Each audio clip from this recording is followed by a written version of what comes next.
자, 그러면은 ICO를 이야기하기 전에 우리가 알고 있는 IPO에 대해서 같이 한번 알아보겠습니다.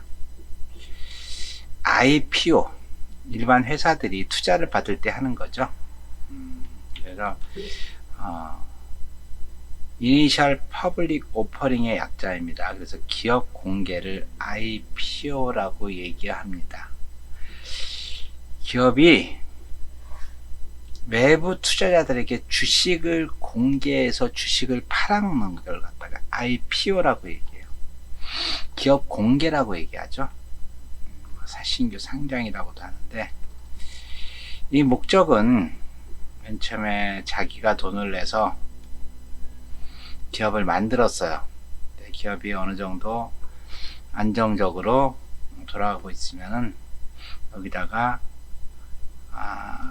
자금 조달을 좀 더 원활히 하고 재무 구조도 개선하고, 그리고 다른 사람들이 기업 참여를 활발하게 할 수 있도록 해서 국민 경제가 발전할 수 있도록 기여하기 위해서 자사의 주식이나 경영의 내용을 공개하는 거, 이거를 IPO라고 얘기합니다.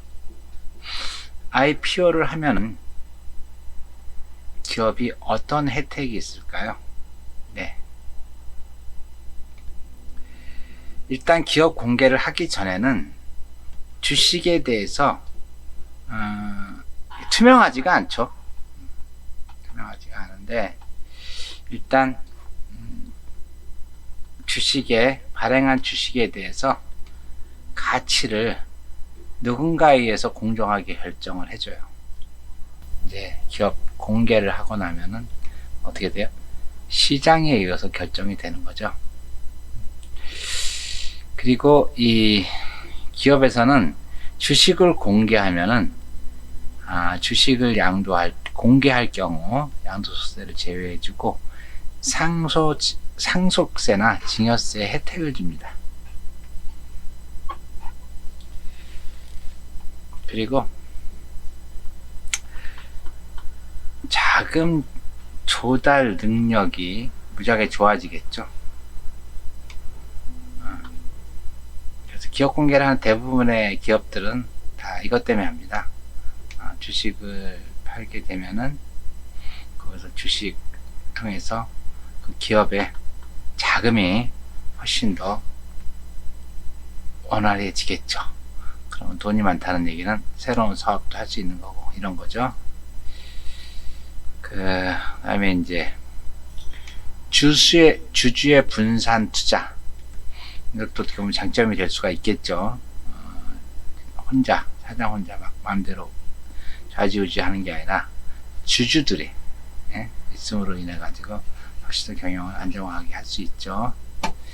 그게 이제 여기 있는 것처럼 소유의 분산을 통해서 기업을 안정적으로 운영할 수가 있겠죠. 나 혼자 100% 갖고 있으면 내 마음대로 하면 되지만, 손해봐도 나 혼자 보고 이익봐도 나 혼자 보고 이렇게 하면 되겠죠. 그런데 여러 명이 갖고 있으면은 주주총회도 해야 되고 그 사람도 의견도 따라야 되고, 그러니까 안정적으로 기업을 운영할 수 있겠죠. 그래서 기업 공개 IPO는 언제 하느냐? 대규모 투자가 필요하거나 회사가 확장하고 싶을 때, 이제 또는 뭔가 자금 소요 계획이 있어가지고 적절한 자금이 필요할 때, 이때 대부분의 기업들은 이 IPO를 합니다. 기업 공개를 하는 거죠. 주식을 파는 거죠. 그래서 IPO를 하면은 효과가, 기업에 필요 자금을 조달할 수 있고, 기업의 인지도가 상승이 됩니다. 그리고 제일 좋은 거 스톡 옵션이라 그래가지고 종업원들한테 스톡 옵션을 줌으로 인해 가지고 종업원들이 사기 진작이 되겠죠. 예를 들어서 페이스북 같은 경우 기업 공개하면서 주식 가치가 무지하게 올랐죠. 그러면 원래 공개 금액은 1,000원인데 그게 공개를 하면서 10,000원 올랐다. 그럼 자기가 산 주식이 10배가 뛰는 거니까 얼마나 좋겠어요. 그렇죠? 그런 효과가 있습니다. 그래서 기업 공개의 자격 요건은 이렇게 됩니다. 개나 소나 기업을 공개할 수 없어요. 일단 자기 자본금이 300억 원 이상 돼야 돼요. 내가 기업 주식회사를 만들었어. 그런데 자본금이 5천만 원이야. 그러면 기업 공개할 수 있어요, 없어요? 안 돼요. 그리고 상장한 주식이 100만 주 이상이 돼야 돼요. 그리고 설립일 기준으로 최소 3년은 돼야 되는 거예요. 3년. 그리고 매출액이 최근 사업년도, 내년에 기업 공개라면 올해가 되겠죠. 사업년도가 최소한 1,000억 정도는 돼야 돼요. 그리고 최근 3년 평균이 7,000억 이상 매출액이 돼야 돼요. 그리고 자기 자본 이익률이라는 게 있어요. ROE라고 얘기하는데 이게 이익률이 5% 이상 나야 되고 최근 3년 합계는 10% 이상이 돼야 됩니다. 그래서 IPO를 하는 기업은요, 굉장히 어떻게 보면 괜찮은 기업이죠. 3년 동안 영업 활동이 있어야 되고 이익이 5% 이상 나고, 그죠? 매출이 1,000억 원 이상 돼야 되고. 절차는 법이 있어요. 이렇게 유가증권 상장을 위한 상법, 금융투자와 관련 법률 한국거래소 정한 이 요건을 충족한 상태에서 감사인이 있어야 돼요. 그리고 대표 주관회사, 기업 공개를 할 대표 주관회사가 선정이 되고, 증권회사 되겠죠. 그리고 이제 기업의 실사를 해야 돼요. 예를 들어 재무제표를 만들어 보여줬는데 자산이 얼마다 얘기하는데 그게 실제 자산이 맞는지 안 맞는지 다 확인을 해야 되겠죠. 그러면서 이제 실사도 하고 상장 예비 심사도 하고, 예비 심사의 통과가 아니라 통과합니다. 통과를 하고, 이제 주식을 갖다가 분산하는지에 대한 다양한 심사를 통과해서 이제 이런 절차가 있기 때문에 IPO는 최소한 6개월 이상 지나야지만 이제 우리 기업 공개하겠습니다. 그럼 이런 전반적인 절차가 한 6개월 정도 걸린다고요. 결국은 뭐예요? 스타트업 기업은 IPO를 할 수가 없어요. 내가 지금 창업한 기업은 투자 유치를, 기업 공개를 통해서 투자 유치를 받을 수는 없는 거죠. IPO, 기업 공개라고 하는 거. 그렇다면 스타트업 기업이 투자를 받을 수 있는 방법이 뭐가 있을까? 그게 바로 ICO입니다. ICO는 지금 이런 자격 요건이라든가 절차라든가 필요 없이 자기가 하고 싶으면 할 수가 있는 게 ICO입니다. 그러면은 ICO와 IPO에 대해서 같이 한번 비교를 한번 해보죠.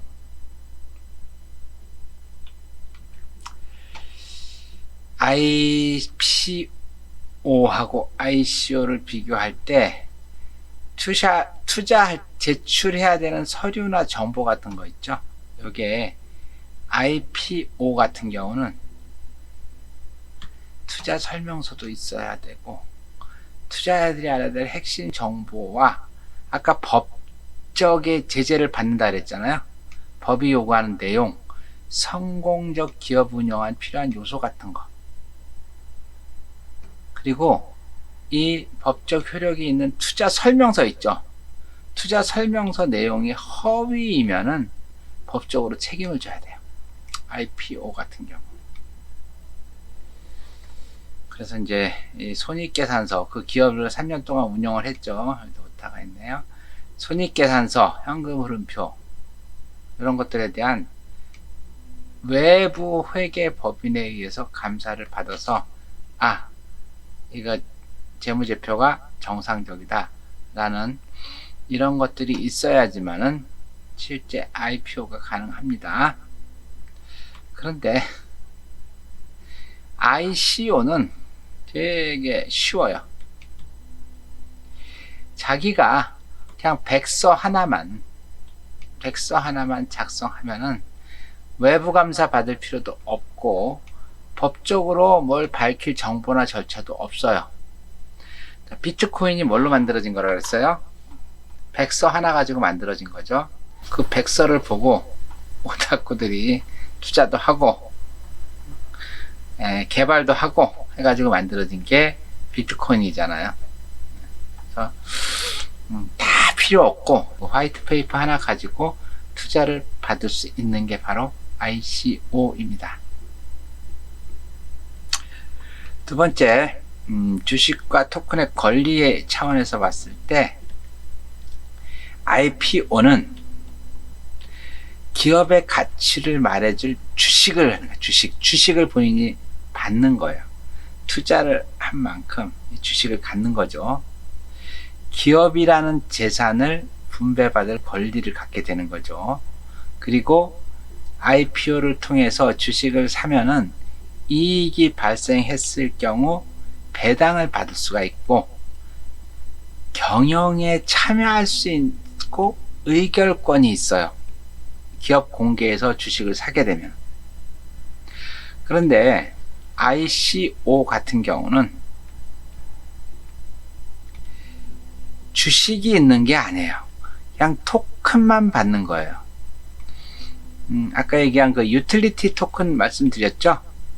그 토큰만 받는 거고 재산권이나 의결권은 없습니다. 주주의 권리 또한 없습니다. 토큰에서 제공되는 일부의 권리만 행사 가능할 수 있어요. 일부의 권리는 뭐예요? 음식을 사 먹는 거죠. 그래서 제품이나 서비스 사용만 가능한 거죠. 그래서 이 ICO는 실제 ICO에 참여하는 사람들의 대부분의 생각은 가격 상승에 의한 시세 차익. ICO 할 때는 100원이었었어. 근데 ICO 하고 나서 1000원으로 올랐다. 그러면 900원의 시세 차익이 생기는 거죠. 이것 때문에 사람들이 ICO에 참여를 하는 겁니다. 자, 그리고 IPO와 ICO에서 투자 참여 절차와 과정에 대한 차이점. 그래서 IPO는 주식을 받기 위해 금융기관에 증권 계좌를 개설하고 돈을 거기다 넣어야 돼요. 그래서 이제 일단 기관 투자자들은 먼저 이제 살 수 있게 해주기 때문에 기관 투자자들이 많이 가져가면은 개인들은 가져갈 게 별로 없다는 거. 공모 가격은 기관이 결정하고 바꿀 수가 없죠. 개인은 결정권이 없고 정해진 룰에 따라서 이제 투자에 참여하고 이렇게 투자를 받을 수가 있어요. 그런데 이제 ICO 같은 경우는 이런 것들이 다 필요 없고 비트코인이나 이더리움 등 그 ICO를 하는 사람이 정한 암호화폐가 있어요. 그 암호화폐로 정해진 계좌에 돈을 보내잖아요. 그러면 스마트 컨트랙트에 의해서 자동으로 그 코인이 발행돼서 지갑으로 들어옵니다. 이런 절차 다 필요 없어요. 그래서 이제 하는 기간이 있는데, 이제 프리세일이라는 기간도 있고 프라이빗 세일 기간이 있고 퍼블릭 세일이라는 이 기간을 가지고 각각 할인을 해줘요.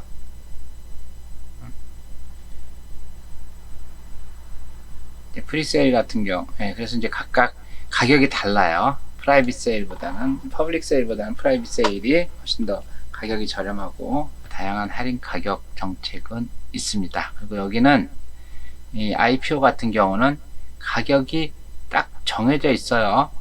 5,000원이다 그럼 5,000원에 한 주에 5,000원에다가 5,000원에 사는 거예요.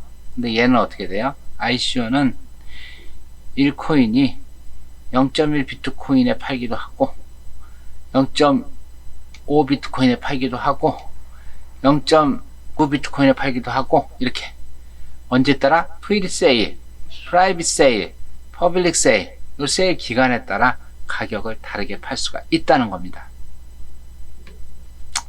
자, 그래서 IPO와 ICO에 대한 정리. 그러니까 IPO는 기업과 투자은행, 거래소 등 강력한 기관의 통제 아래 중앙 집권적으로 투자를 받습니다. 기업 공개 얘기하는 거죠. 그리고 기업이 건실하고, 이건 이제 기업이 3년 동안 생존해야 돼요. 기업이 건실해야지만 기업 공개를 할 수가 있어요. 매출도 1,000억 이상 돼야 되고, 잘 짜여지고 준비를 많이 하게 되면은 성공할 확률이 높다. 네. 그런데 이제 ICO는 중앙 집권적 기관이 필요 없고 분산 환경에서 오픈 소스를 통해서 누구나 진행이 가능해요. 중앙 집권적 기관 필요 없어요. 근데 이거는 성공하기 위해서는, 뭐 얘도 마찬가지지만 참여자의 숫자가 많으면 성공 확률이 높다. 그래서 이제 암호화폐, 좋은 암호화폐냐 나쁜 암호화폐냐 얘기할 때 꼭 나오는 게 ICO 얼마 투자 유치 받았느냐 이런 얘기가 계속 나와요. 그래서 ICO 투자 유치를 많이 받은 거는 성공할 확률이 높은 암호화폐, 그걸 적게 받은, ICO를 적게 받은 암호화폐는 성공할 확률이 낮은 화폐, 이렇게 판단하기도 합니다. 재밌는 거는 IPO 기준으로 ICO를 보면 투자를 못한다. 무슨 말인지 이해 가세요? 일단 얘는 기업을 한 3년 정도 운영을 했고, 그리고 중앙에서 기관들이 있어요. 금융 관련된 그런 그 증권 회사도 필요하고, 이제 제3자가 검증을 해줘야 되는데 ICO는 그렇지가 않아요. 그쵸? 그래서 재밌는 거는 이제 여기 분산 플랫폼에서 작동되고 네트워크에 의해서 투자를 받기 때문에 국가의 경계선을 넘었다 해요. 그러니까 한 나라에서만 특정적으로 이렇게 받는 게 아니라 인터넷이 연결된 곳에서는 누구나 다 투자를 받을 수가 있다는 거죠. 이해되셨나요? 이어서 본론에 들어와서 ICO에 대한 구체적인 내용과 좋은 ICO, 나쁜 ICO를 구분하는 방법에 대해서 같이 한번 알아보도록 하겠습니다. ICO란 뭐다? 이니셜 코인 오퍼링. 코인에 대해서, 이 코인은 크립토 커런시 코인입니다. 코인에 대해서 투자를 받는 것을 ICO라고 얘기합니다. 그래서 다른 회사에 대한 투자가 아니라 크립토 커런시 그리고 블록체인 관련된 투자를 받는 것을, 크라우드 펀딩을 받는 것을 ICO라고 얘기합니다. 그래서 ICO는 암호화폐를 개발하는 회사가 자금을 조달할 목적으로 자체 토큰을 판매하는 거. 자체 코인이 아니에요. 토큰을 판매합니다. 왜냐하면 맨 처음 만들 때는 메인넷이 없기 때문에 토큰입니다. 토큰. 클라우드 세일이라고 하는 이벤트를 진행하는 것을 ICO라고 얘기한다. 그래서 내가 백서에 P코인, 박경호 코인을 내가 만들고 싶다. 그러면 총 발행량이 2100만 개다.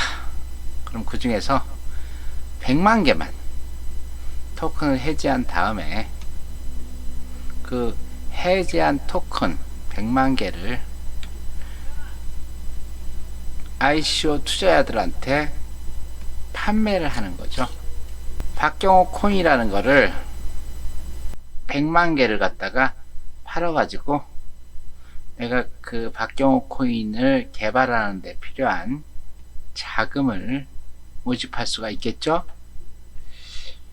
그러면 거기에 투자한 사람들은 어떤 이득이 있을까? 이게 정상적으로 유통하게 되면 가격이 상승하니까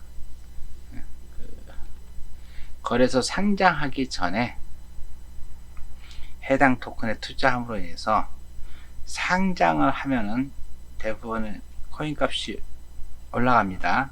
그래서 시세 차익을 노리는 게 투자자들의 목적입니다.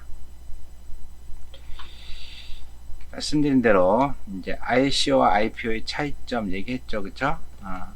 IPO하고 투자하는 이들에게 수익을 제공하는 점에선 거의 비슷한데 IPO하고 많이 다르다고 말씀드렸어요, 그쵸? IPO는 누가 의해서 금융기관이나 증권사에 의해서 자금이 모집되는데 의해서는 블록체인 기술을 통해서 직접 모집합니다. 알고리즘에 의해서 스마트 컨트랙트로 자금이 모집이 됩니다. 한 번 더 말씀드리네요. ICO는 규제가 없는 반면 IPO는 정해진 규제와 절차대로 모금을 해야 됩니다. 뭐 감사도 해야 되고 재무제표도 뭐 정리해야 되게 복잡해요. 회계나 부정행위 방지 같은 법규 강제 정치가 없어요. ICO, 그쵸? 절차가 단순하며 IPO는 전문 투자자들이 투자하지만 ICO는 개인 투자자가 투자를 한다. 이건 또 중요한 얘기죠, 그쵸? ICO는 IPO와 다르게 투자자 보호장치가 없다. 사실 IPO도 상장 폐지가 되면 보호장치가 없는 거죠. 그쵸? 근데 이제 외부의 감사도 없고 그리고 그 회사에 대한 검증도 없고 오로지 백서 하나 가지고 여기에 투자를 해야 되니까 그런 부분을 얘기한 것 같아요. 이게 그 알고리즘에 의해서 투자를 받다 보니까 이제 이런 것들이 있어요. 최대 얼마를 받고 최소 얼마를 투자자를 받겠다. 그 투자금이 최소 투자금이나 최대 투자금이 완성되지 않으면 이 프로젝트는 그냥 끝내겠다. 뭘로 해야 된다고요? 다 소프트웨어 알고리즘으로 해야 되겠죠. 그러니까 그런 것에 대한 명확한 정의가 있어요. 정의. 자, 그래서 투자 목표치를 구분하는데 이렇게 세 가지 종류가 있어요. ICO 투자할 때 소프트 캡이라는 게 있고 하드 캡이라는 게 있고 히든 캡이라고 있어요. 그러니까 소프트 캡은 프로젝트 진행에 필요한 최소 금액이에요. 이 소프트 캡에 미달됐을 경우 어떻게 한다? 받았던 투자비를 다 환불하고 이 프로젝트는 진행이 안 되는 겁니다. 그리고 이제 목표 금액이 소프트 캡 목표 금액을 넘어서잖아요. 그러면은 기간이 진행이 됐다. 내 이 소프트 캡이 달성이 됐다. 그러면은 이게 이제 실제 프로젝트가 진행이 되는 거죠. 그리고 이제 하드 캡이라고 하는 게 있는데, 하드 캡은 이 프로젝트를 하기 위해서 최소 얼마의 투자, 최대 얼마의 투자를 받겠다. 이 최대 금액이 하드 캡이에요. 최대 금액. 그래서 요 하드 캡이 도달되면은 ICO 받는 기간에 상관없이 이 ICO가 종료가 됩니다. ICO가. 그래서 이런 이제 알고리즘에 의해서 모든 게 다 이제 진행이 되는데, 또 히든 캡이라고 하는 거는 그냥 그 투자 목표치를 공개하지 않아요. 그래갖고 실제 투자된 걸 보고 자기들이 하고 싶으면 하고 하기 싫으면 안 하고 결정을 하는 게 히든 캡이죠.